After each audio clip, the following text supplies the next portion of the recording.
trying to keep a secret is a very hard thing. For example, if I told you my secret, right, and it got spread around, I would know that it was you who was the source of the leak. Yeah. It's only ever told one person. The problem begins when there are three people involved, right, and I tell two people. And all of a sudden, there'll be no guarantee of sigilo. Sigilo is a Portuguese word, isn't it? Of secrecy, as both people could deny spreading the secret, and it would be difficult to find the culprit. Right? Now, the British government is getting all baity because the latest attempt to create World War III has had to be cancelled. And at the back room, all the backroom boys in the military have been caught red-faced with their trousers around their ankles. Russia's Foreign Intelligence Service discovered that the UK was planning a false flag event to implicate Russia as an aggressor on European soil. It was revealed yesterday, Monday, we're doing this podcast on the Tuesday, that the UK Secret Service was preparing a group of Russian soldiers who were fighting for Ukraine to sabotage a Ukraine Navy ship or foreign mercantile vessel in a European port,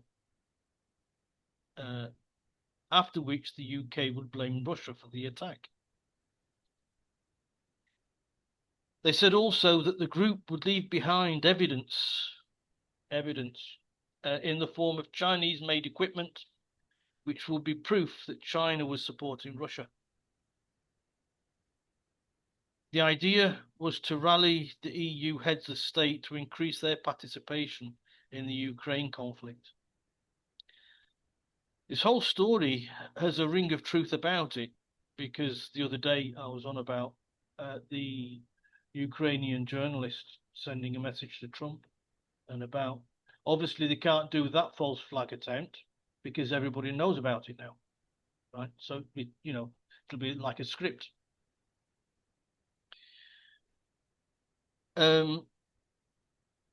This whole story has a ring of truth about it, like I said, as the UK has been one of the most vocal adversaries of Russia, and as money is getting tight and the internal political system in the UK is getting a bit rocky, it suggests that Britain is needing to be seen doing something to move things along. Excuse me. Only in this case, they couldn't declare what they were doing because it was a false flag attempt. But at least the British military have only just now realised that it isn't torpedoes or bombs, but it is in fact loose lips that sink ships. There you go. Well, the whole Russian thing obviously is, well, I'll say interesting, meaning, yes, there is an obvious orchestration of a grouping of the willing to, if you like, look in the direction of Russia and cause inhumanly a conflict. It's becoming more and more obvious to me. Now, I'm going to look at it from the Russian angle, and I think it's a woman who's an American advisor, probably a 60 or so year old woman who's going around. I can't remember her name, but she's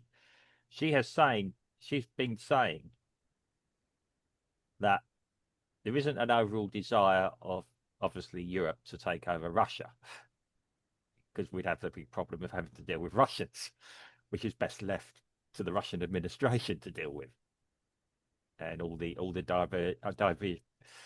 divisions that could occur in Russia should an opposing force overtake it. Yeah, so it makes no sense in that sense to actually have a conflict with Russia. It's do a territorial grab. Wherever you go to in Russia, you're going to have an issue. Now, this notion that Russia will come across are a threat to the west of Europe, maybe Eastern Europe, I agree. Possibly there is still an argument for that. Though, obviously, Russia have been looking and seeing encroachment upon their doorstep, up to their doorstep, of NATO, stroke the EU, stroke other influences. And obviously, they still believe that what happened in Ukraine with the removal of the democratically elected in administration and a new one supposedly inserted in there as an act of aggression against them as well, to a point. Now, this woman also made the other point: in Russia's real concern is not Western Europe, although Western Europe want to make themselves a Russian concern. It's China. And it makes a lot of sense. Russia has a lot of things, and again, seized assets over various conflicts over the past 100 years or so, that China now requires. Okay, it's a theory, but it makes sense, and I can't name everything. But China needs water, for example. Russia holds a territory on the Chinese border, as it were, that would help North China with their fresh water crisis. You probably don't know about this. I only glanced this in a podcast by this woman, or a video clip of this woman the other day, and it made an interesting point. Now, whether or not the figures are right or not, I don't know. I can't. I know. Okay, no, I've just remembered this. It would make sense if this is true. And other assets, obviously, Russia is mineral rich to feed China, either willingly or unwillingly, with minerals, etc. So really, Russia's real concern is always been the traditional thing of China, not Western Europe. Western Europe is now making itself a Russian concern. Now, all China need to do is sit back, let Western Europe end up in some sort of conflict with Russia, totally weaken Russia. Western Europe will be weakened by a conflict as well. And then it's easy days for whatever perceived aggression that China may want to do. I mean, you can question it. I don't know the figures. I only glanced this and I was going to be checking it out. I had other things to do, but it sounds like a rather interesting theory, and one that does make sense given previous rivalries between Russia and China, even into the quite recent era. I don't know if you think that's plausible, Steve, or not. It does seem quite a plausible theory. I mean, it is a theory. Not much to do with the UK. No. Creating a false flag, but there are a lot of theories around there. It's an interesting theory. I think I might delve down on that one myself. Yeah, well, I was going to save it for you because. But I'd save that subject for a different podcast. Well, yeah, okay. I've just thought of it now. I know what's happening in the UK, and we've got an administration there, along with possibly Germany, and also I'm not sure if Macron is actually part of the collaboration of the willing, or whatever it's called. Yes, I'm afraid it's one of the strongest. The strongest, because it's one of the most bankrupt. Yeah, and I mean, anyone that thinks that conflicts make money in the long term is very deluded. It is the only people that are going to gain from it are those making armaments. And as I explained to a client this morning, when a country goes to war, we explained about supply chain. If you've got a project and you'll get supplied by a certain country, and whatever the product is, switches or could be anything, I'm talking technical industry here. They are then obliged to support their country in the war effort over and above any obligations they may have to exporting to you. So again, that's on a risk as well. So a conflict in Europe, so like the Germans are big exporters of technology, as are the French and the British as well. Their technology will be going into weaponry and anything else for the defense or the attack against or to Russia. So again, it does affect a lot of places around the world as well. So I'm talking about a global incident here. I cannot understand the thinking, like you say, of long-termism, why a war with Russia would be good for anyone in the long term. It's a short-term solution to saving people's skin. I don't think it would save the economies across Europe. But And it would be the excuse of the failed economy across Europe. So mm, none of the European leaders, the van der Leyens of this world, the Macrons of this world, the Merz, as you said, yeah, and of course the Starmer, they would say, well, it isn't because of our pathetic internal politics. It's because we're at war. mm, You yeah, know, I mean, the UK, none of the European countries needed to get involved with the Ukraine conflict with Russia. mm, They chose to, like an idiot, they chose to, and they just emptied their coffers. mm, Now it's like it's like I said when Biden was president in the US. They spent too much money to come out to pull out now. yeah, yeah. I mean, it's it is a And Trump being the maverick that he is, mm, he's trying to pull out. yeah. Because Well, he said he can see that it's just going to the hole that they dig. If you're in a hole, stop digging. yeah. That's what they say, right? Well, That's what Trump has done. He's tried to stop digging. yeah. Well, they thought they could exploit Ukraine after it all. They saw it as a inverted commas business opportunity.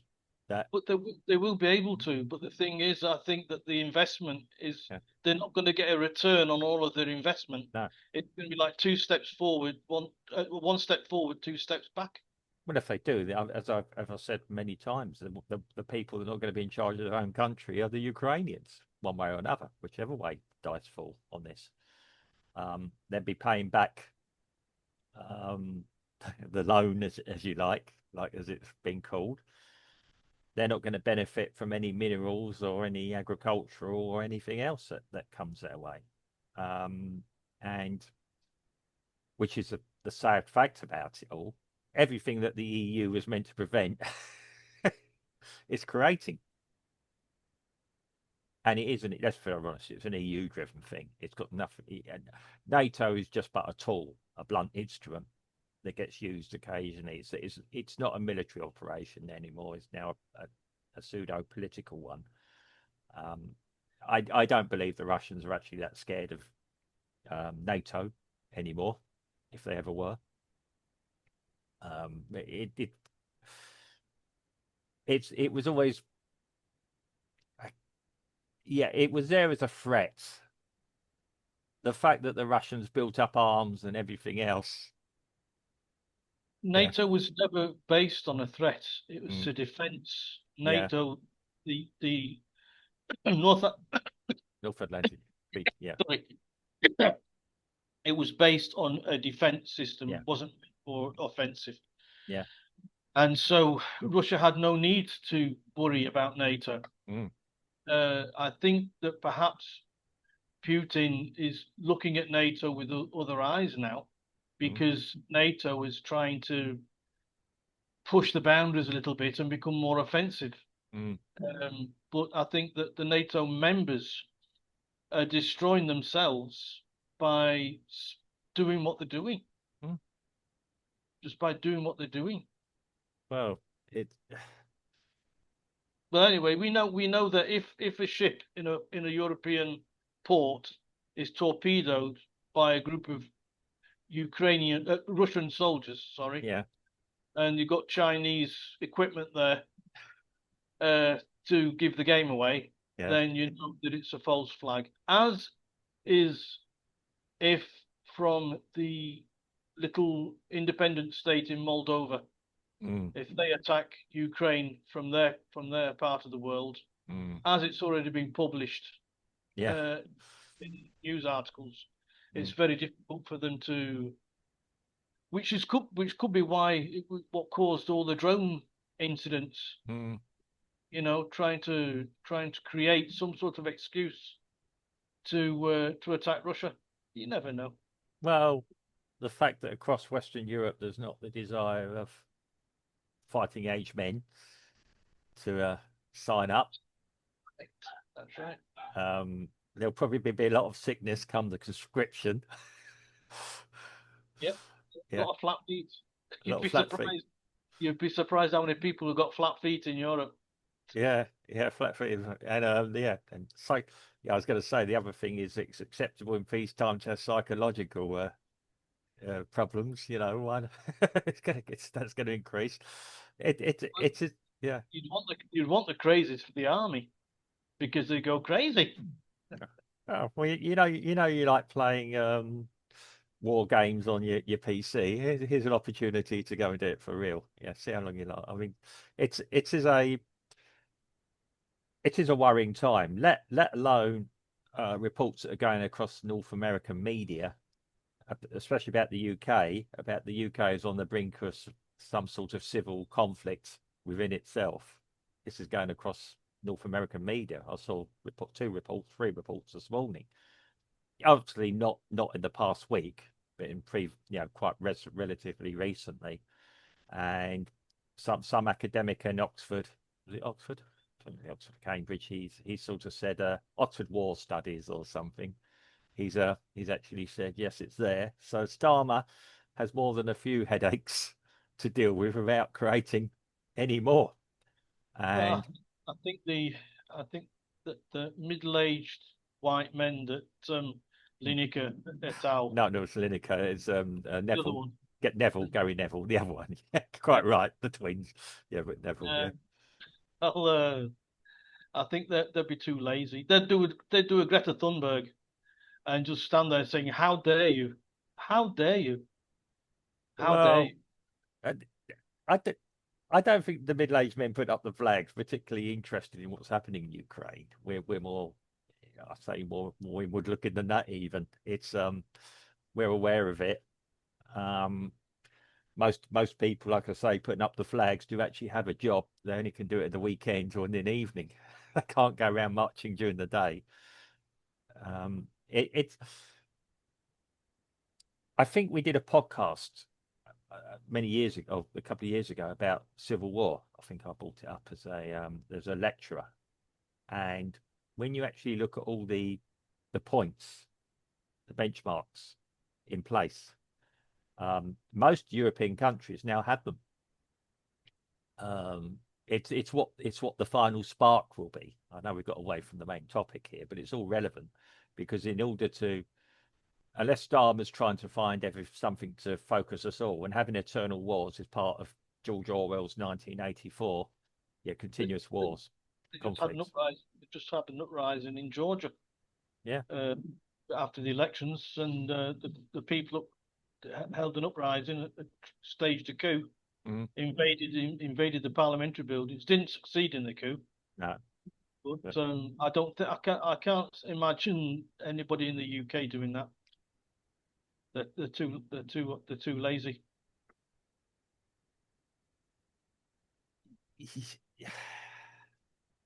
The fact that best part of 3 million people went on the streets in London a few weeks ago, whatever Yeah, you may think of the people over who organised it or not, that was more than 100,000 people. That was two and a yeah, half million yeah, easily. sure, sure. Because I will not. I know that area, and even if you looked at the mass that was covered and actually did some rudimentary mathematics of how many people would be in a certain area, it comes to about 2 million. Yeah. Okay, give or take. But they want us to actually ignore the evidence of our own eyes as well. And Yeah, but once again, you know, the 250 arrests at that event, right? I thought it was only Like I 26. said, Yeah. no, it's 250. Okay. But the people were marching peacefully. Yeah. And the difference between an uprising Mm. and not a no uprising is the peace part. Yeah. People were demonstrating. Yeah. That's why I don't think. That's why I don't think that there'll be an uprising in the UK. It's just not cricket. Yeah. It's not the British way. We hope that things will get better. Yeah. We'll be all right in the next election. Yeah. A better person will come in. Yes. Perform a miracle, sweep everything to a side, and yeah, then we'll get back to normal again. Scones and tea.